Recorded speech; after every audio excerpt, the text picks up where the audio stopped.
Tô gravando esse vídeo sem enrolação, vou direto ao ponto, porque é tanta baboseira, e a Bíblia diz: conhecereis a verdade, ela vos libertará. Quando a gente diz a Bíblia diz, quem falou isso foi Jesus. Porque usar essa expressão de a Bíblia diz, na Bíblia tem três vozes: a do homem, a de Deus, a do homem e a do diabo. Então, quando a gente usa a Bíblia diz, a gente está dizendo que Deus falou, quando foi Ele que falou de verdade. Então é tanta baboseira. Vamos ver o que realmente diz a Bíblia sobre a vinda de Jesus, porque mistura o arrebatamento, mistura a vinda de Jesus, a segunda vinda de Cristo, mistura teoria da conspiração, mistura Big Bang, mistura tanta coisa, e o povo fica só consumindo conteúdo e não procura o autor e consumador da nossa fé. A Bíblia é o único livro que o autor está do teu lado todo o tempo, é o Espírito Santo de Deus. E talvez também não procura pessoas que realmente tenham conhecimento sobre o assunto para falar, e se torna pseudos cristãos, pseudos teólogos, pseudos crentes, pessoas falsas em conhecimento bíblico realmente. Então, Atos capítulo 1, versículo 9 diz assim: tendo dito estas coisas, ele foi arrebatado às alturas, e uma nuvem o recebeu, e encobrindo-o dos seus olhos. E estando ele com os olhos fitos no céu, enquanto Jesus subia, eis que dois varões apareceram vestidos de branco junto deles, os quais lhe disseram: varões galileus, por que estáis olhando para o céu atônitos? Esse mesmo Jesus que dentre vós foi arrebatado para o céu, do mesmo modo há de retornar, assim como para o céu o viste subir. Ponto. Então é simples, as coisas são simples, é o homem que complica. O Evangelho de Deus, o Evangelho de Jesus Cristo é simples, só não é fácil, mas é simples. Jesus era simples, só não era fácil de entender, mas ele era simples. Ele viveu como um homem simples, não de miséria, irmão. Simplicidade não quer dizer miséria. Então ele era simples, mas era difícil de entender o que ele estava falando, tanto que muitos não conseguiam entender. Então o Evangelho é desse jeito, é simples, é humilde. Quando tu é humilde, tu se achega a Deus, e aí Deus fala contigo. Aí Deus revela para ti a verdade, porque tu é simples. Só não é fácil. Então é simples. A Bíblia está dizendo que do mesmo jeito que ele foi, e os discípulos estavam olhando ele ir lá no livro do Atos, e no começo do Atos dos Apóstolos, da mesma maneira ele vai voltar. Você tem que entender o que está escrito. Tem uma passagem que diz que há um Espírito por trás da palavra. Então, quando você pede para Deus te revelar o Espírito por trás da palavra, você consegue entender o que Deus está querendo transmitir para a vida do homem. Então é simples. Da mesma maneira que ele foi, como ele foi? Ele foi subindo, aí uma nuvem se abriu, e aí ele se ocultou. E de lá em outros, Daniel viu, João vai ver lá no Apocalipse, dessa nuvem, ele foi até o trono de Deus. Mas o assunto hoje não é esse. É que as pessoas têm que parar de dizer, pregar, ensinar, como queira falar, que o arrebatamento vai ser a segunda vinda de Cristo na terra, que não vai ser desse jeito. O arrebatamento é uma coisa, a segunda vinda de Cristo aqui na terra é outra coisa, totalmente diferente. Isso eu aumento meu tom de voz, porque para mim, sinceramente, essas pessoas que ensinam desse jeito, eles tinham que montar um açougue, um comércio, tinham que vender fruta na rua, tinham que trabalhar na construção civil como eu trabalho, porque não tem que estar ensinando, irmão, a verdade é essa.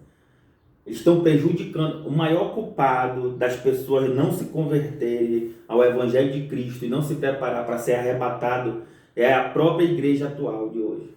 Porque eles dizem que Jesus vai voltar e vai buscar, vai voltar e vai buscar. Aí o arrebatamento vai acontecer. E o arrebatamento, a gente vai ver aqui, o arrebatamento vai ser dessa forma. Paulo diz em 1 Tessalonicenses que nós vamos encontrar Jesus nos ares, ele não vai aparecer no arrebatamento. É nós que vamos subir e encontrar ele lá. E depois dos 7 anos da grande tribulação, no final é que ele desce dessa forma aqui, com a igreja arrebatada com ele. Aí sabe o que vai acontecer? No arrebatamento vai sumir um povo. Jesus não apareceu, porque no arrebatamento ele não vai aparecer aqui na terra. E aí sabe o que o povo vai dizer? Não foi o arrebatamento, não foi a vinda de Cristo, porque ele não apareceu. Aí quando o anticristo se manifestar, vão dizer, é esse. Porque esse aqui apareceu.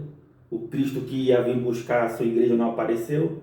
Esse aqui, esse está dizendo que é um salvador e que realmente ele vai trazer uma espécie de salvação para o caos que vai estar no mundo. Aí vão dizer, esse é o Cristo. Aí vão aceitar, marca tudo que ele quiser, entenda. O anticristo não vai ser um governante tirano no começo. Ele vai ser alguém amado, as pessoas vão amar ele, as pessoas vão dar vida por ele, vão querer estar perto dele. É assim que ele vai ser. E ele não é um homem, é um espírito. Paulo diz que muitos anticristos já vieram. Só que existe um homem que vai ser o da profecia, o anticristo, que vai trazer 3 anos e meio de paz e depois vai trazer 3 anos e meio de tribulação. Mas o espírito do anticristo já opera, está dizendo tudo que é anti-Cristo é um espírito do mal. Então entenda, do mesmo jeito que ele foi, ele vai voltar. Apocalipse 19.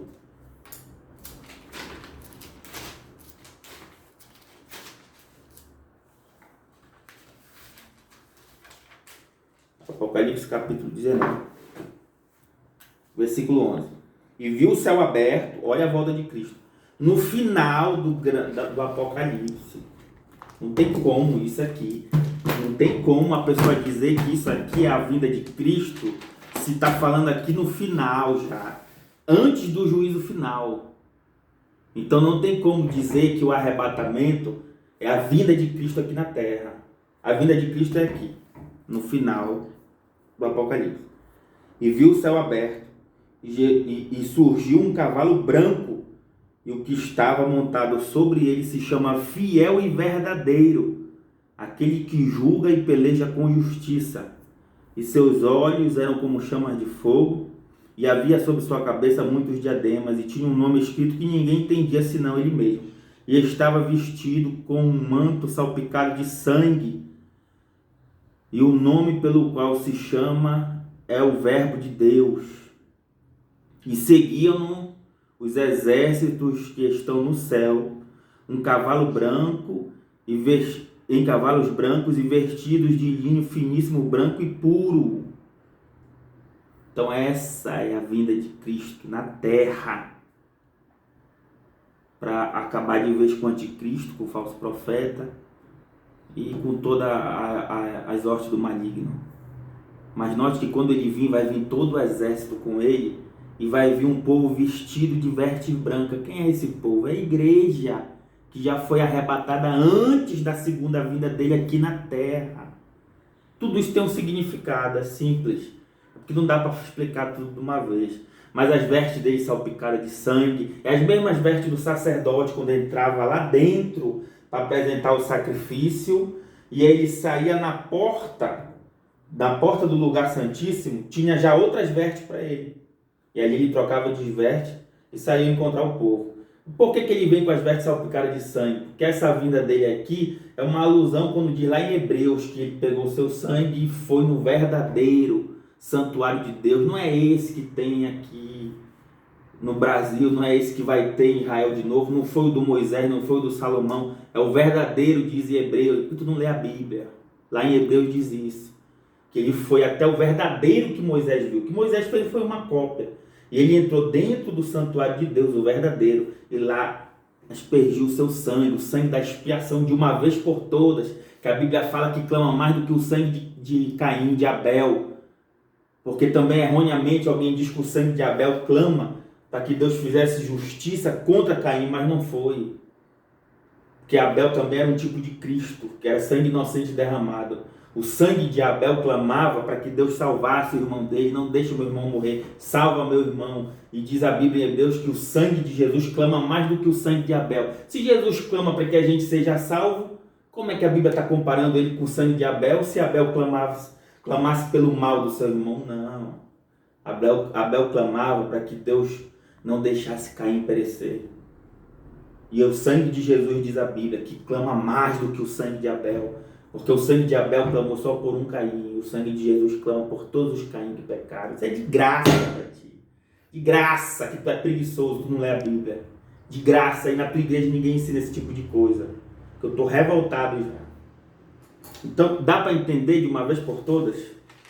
Dá para entender? Vamos ver então como é que vai ser o arrebatamento. 1 Tessalonicenses. Isso é só, irmão. Oh, meu Deus. Como dizia meu avô, é só uma pincelada que eu vou te dar. Esse cara é muito soberbo. Eu não vou nem jantar hoje. Você tá achando que eu sou soberbo. Eu vou até emagrecer. Eu tô gordinho. Preocupadinho. 1 Tessalonicenses.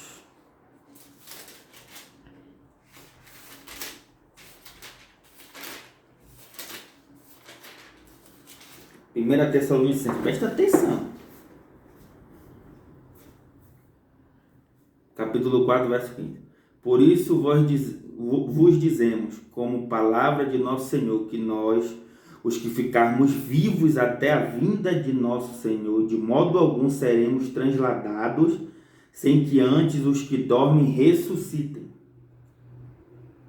Porque o mesmo Senhor descerá do céu com alarido e com voz de arcanjo, e com a trombeta de Deus, e os mortos em Cristo ressuscitarão primeiro, e depois nós, os que estivermos vivos, seremos arrebatados juntamente com eles nas nuvens, ao encontro de nosso Senhor nos ares. Nos ares. Nos ares é aqui, vou explicar. Os ares não é aqui na terra, cavalo. Os ares é aqui em cima. Certo? É aonde Paulo está dizendo que os mortos, ele fala em 1 Coríntios, que os mortos são como uma semente. Eu não vou falar isso, não. Vou dar uma confusão na tua mente. Mas os mortos vão... O cinegrafista quer rir, não pode. Mas os mortos vão ressuscitar primeiro, e como estão nus, diz Paulo lá em 1 Coríntios, eles vão ser vestidos, porque estão nus. Se alguém está nu, ele tem que ser vestido. Isso é fácil de entender. E os que estão vivos, como não estão nus porque não morreram, estão com esse corpo ainda aqui, a Bíblia diz que nem sangue nem carne é do reino dos céus, e esse corpo pecaminoso não pode herdar, então alguma coisa tem que acontecer para a gente poder ser arrebatado. Diz a Bíblia que nós vamos ser revestidos. Diferente dos mortos que estão vestidos, nós vamos ser revertidos, porque não estamos mortos. Não tem... Vou deixar isso para lá. Fala. Não, vou deixar isso para lá. Pede. Fala, amor. Fala, pastor. Fala. Nós seremos revertidos. Por que eu falo nós? Como Paulo falava, porque a gente crê que isso pode acontecer em qualquer momento. Entende? Nós seremos revertidos. E aí, Paulo está dizendo aqui em 1 Tessalonicenses, que de modo algum nós vamos na frente dos que dormem. Não, eles vão na nossa frente. Eles vão ressuscitar primeiro, ser vertidos, nós seremos revertidos, encontrar com eles, e isso é as duas trombetas. Só tem lá em Levítico, tu não lê nem os evangelhos, imagina Levítico, que é a trombeta, existe 3 trombetas lá. Aí vai encontrar os que dormem e vão ressuscitar e receber um corpo glorificado, e os que estão vivos. E daqui nós vamos encontrar com ele nos ares. Pronto. Aí sim, 7 anos vai vir, que é a última semana das 70 semanas de Daniel. E aí 3 anos e meio o anticristo vai governar em paz, falsa paz, quer ler? Vai ler aqui. E aí 3 anos e meio ele vai se revelar. E aí no final, que a gente leu lá no final do Apocalipse, capítulo 19, verso 11, é que Jesus vem com a igreja. Aí sim é a segunda vinda de Cristo. Então para de dizer que Jesus está voltando e que tu vai ser arrebatado, porque se tu dizer que Jesus está voltando, vai descer aqui na terra, e tu vai com ele, tu tá falando bobagem, tu tá querendo dizer, sabe o que? Que tu vai passar pela grande tribulação e aí tu vai esperar de voltar lá no final. Então tu tem que dizer assim, eu vou encontrar com ele, que ele vai vir, ele vem, mas ele vai vir até as nuvens e nós vamos encontrar ele lá. Pronto. Capítulo 5, verso 1, olha o que Paulo diz: mas acerca dos tempos proféticos e das ações, irmãos, não há necessidade que eu vos escreva, porque vós sabeis perfeitamente que o dia da vinda do nosso Senhor Jesus virá inesperadamente, assim como um ladrão. Olha o que Paulo está dizendo, que não tem necessidade de ele estar falando o que vai acontecer. Até porque Jesus revelou para João depois, revelou para Daniel, revelou para muitos. O foco de Paulo, irmão, não era na grande tribulação em si. O foco de Paulo era em levar as pessoas ao arrebatamento, levar as pessoas ao Cristo. E esse é o meu foco. As pessoas estão preocupadas. Quem vai ser o anticristo? Quem vai ser a grande tribulação? É o Papa, é o Macron, é o Bin Laden. Bin Laden até morreu, não pode mais ser ele. Esquece isso. Esquece, te preocupa que Deus não te elegeu, ele fala aqui na Bíblia, 1ª e 2ª Tessalonicenses, para o dia da sua ira. Nossa. Deus não te elegeu porque outra coisa errada. A grande tribulação não é a ira do diabo, é a ira de Deus. Porque tu foi ensinado errado. Tu foi ensinado que Deus te amou e pronto. Mas João, capítulo 3, verso 16, diz que ele amou o mundo, ou seja, toda a sua criação. E o sacrifício de Cristo não foi só para redimir o homem. Sabe o que aconteceu? Pessoas ficaram egoístas. É por isso que o crente acha que é melhor do que todo mundo, porque acha que ele é um povo seleto, um povo... Deus amou toda a sua criação. A Bíblia nunca diz que Adão foi a coroa da criação. Sabe quem falou isso? Foi o homem. Deus amou toda a sua criação, não existe uma coisa específica para ele. E a grande tribulação vai ser para redimir a terra. A terra. Deus amou o mundo de tal maneira que deu seu Filho unigênito para todo aquele que nele crê, não pereça, mas tenha vida eterna. Deus amou o mundo, a sua criação, não está escrito que ele amou só o homem. Ele amou o mundo, para que todo aquele que nele crê. Quem é que tem poder de crer? Só o homem que pensa. Animal não tem, a terra não tem. Mas isso é outra coisa, vai dar outro nó na tua cabeça. E como a Bíblia diz que o inimigo enganou a terça parte do governo terreno de anjos que tomavam conta, porque Jó diz que foi posto um limite no braço do mar, foi posto um limite para isso, um limite para aquilo, ou seja, isso é um governo espiritual, uma organização espiritual que toma conta de tudo na terra. Por que hoje tem terremoto, avalanche? Porque alguma coisa saiu do controle. A terça parte que se rebelou saiu do controle. Por que Jesus repreendeu a tempestade? Está dormindo, lá vem a tempestade. Primeiro que não era para ver a tempestade, mas lá vem a tempestade. Aí ele diz, te aquieta. Aí ele se assusta. Quem é esse que até a tempestade, até o mar se acalma e obedece? Não é o mar que está obedecendo ele, era o espírito que estava atrás daquela tempestade que estava obedecendo ele. É por isso que lá no Apocalipse diz uma terça parte da terra, uma terça parte disso, porque foi uma terça parte que se rebelou. Por isso tem que ser, mas deixa pra lá. Então o homem não é a coroa da criação de Deus, é o mundo todo. E tudo isso vai ser consertado. É a ira do Senhor, e a Bíblia diz que esse dia vai ser um dia transparente. Nada vai ficar em oculto que não seja revelado. Paulo sempre diz, a ira do Senhor virá. Não tem nada a ver com o diabo. O povo tem mania de sempre dar e fazer para isso. Presta atenção.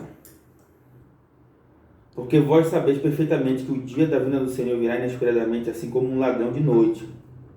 Pois quando disserem, presta atenção, pois quando disserem paz e segurança, então virá sobre eles. Pois quando disserem a paz e segurança, então virá sobre eles repentina destruição, com dores de parto a mulher grávida, de modo algum escaparão.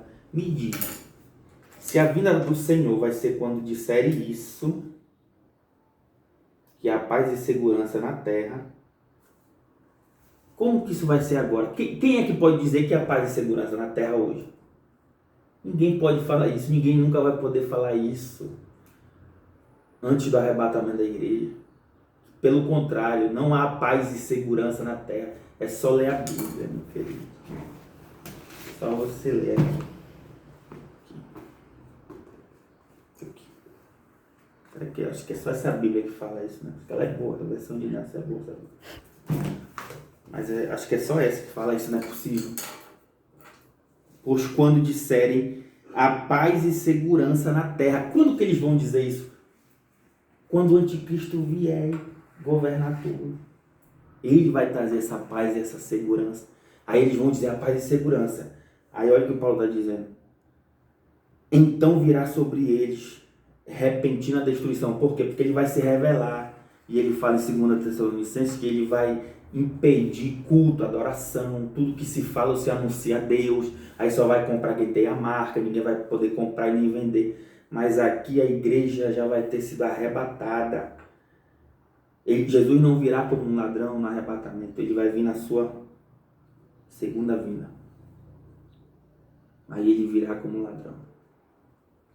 Mas isso é muita coisa. Muita coisa, não dá para explicar assim só num vídeo. Mas que isso tenha esclarecido a tua mente. Fica na paz de Deus. Deus abençoe a tua mente, a tua consciência. E que esse vídeo te desperte a poder entender os mistérios de Deus.